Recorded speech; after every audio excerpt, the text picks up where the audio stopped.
Dans cette séquence, nous allons faire un exemple d'application sur les séries. Faites une pause sur la vidéo, essayez de chercher tout seul et puis venez voir si vous avez juste. Donc vous voyez dans l'énoncé, on considère une suite qui va être géométrique, donc on prend l'habitude de bien souligner tous les mots importants, de premier terme U0 égale 2, et puis de raison 1 tiers. Donc ça, ce sont 3 éléments qui sont importants.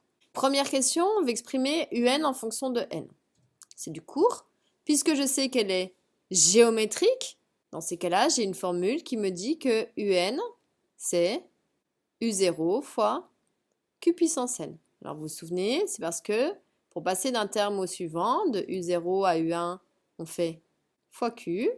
Pour passer de U1 ou U2, je fais encore fois Q, etc., etc.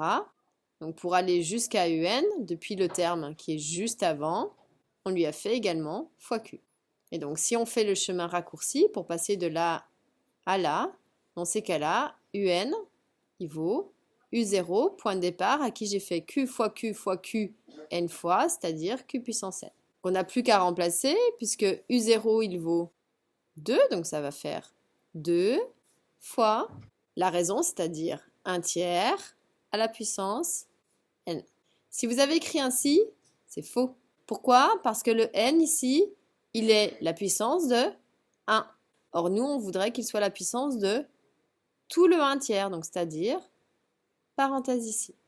Donc voici l'expression de UN en fonction de n.